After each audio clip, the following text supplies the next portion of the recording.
Hello there and welcome to this new video. It's Derek, your online English teacher with Scottish. Dans cette vidéo, j'aimerais te parler de vocabulaire, de mémorisation et comment faire en fait pour ne pas oublier ce que tu as appris.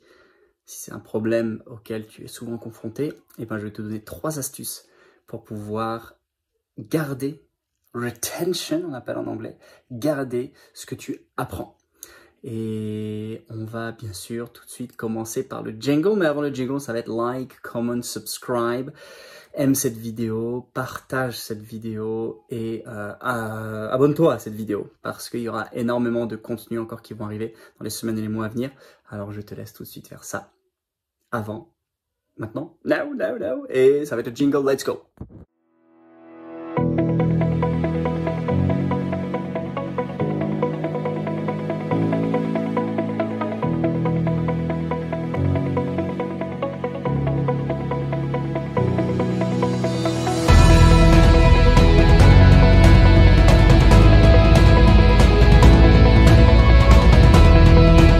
Vocabulaire est peut-être à bête noire, tu penses que tu es le problème parce que tu n'as pas de mémoire, c'est peut-être d'ailleurs en plusieurs langues que tu n'y arrives pas.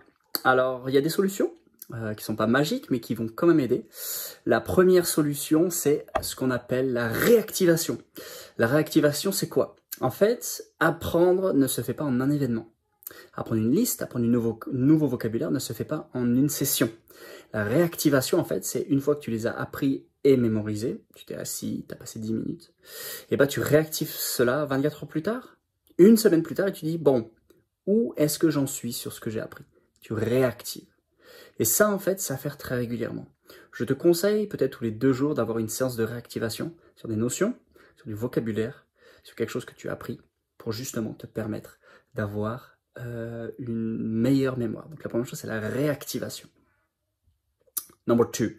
La deuxième, c'est des listes utiles. Alors, je suis contre les listes, sauf si elles sont utiles. Quand je dis liste utile, c'est quoi? C'est le fait, par exemple, de faire une liste de vocabulaire sur tout ce qu'il y a autour de toi que tu ne connais pas, pièce par pièce. C'est utile parce que tu vas repasser devant régulièrement. Donc, on peut penser la porte, la poignée, la clé, on peut penser le radiateur, on peut penser, je sais pas moi, le lino, les plaintes. En fait, tout ce que tu dis, en fait, ça, je sais pas. Est-ce que c'est utile? Alors, peut-être pas pour la vie de tous les jours. Mais si tu t'habitues en fait à faire ces listes utiles dans des coins où tu es régulièrement, et en fait dans ta vie professionnelle, privée, dans les thématiques que tu vas retrouver, tu vas forcément avoir ce même réflexe. Et là, ça va être vraiment utile.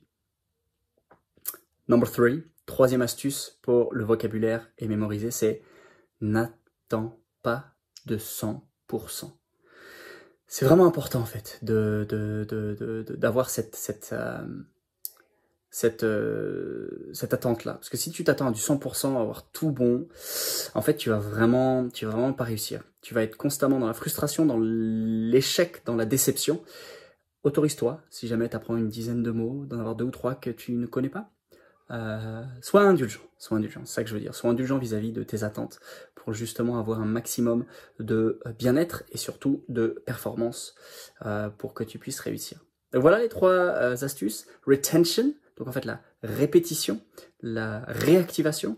Deuxièmement, c'est des listes utiles. Et troisièmement, c'est un peu d'indulgence. Parce que oui, de temps en temps, ça fait du bien.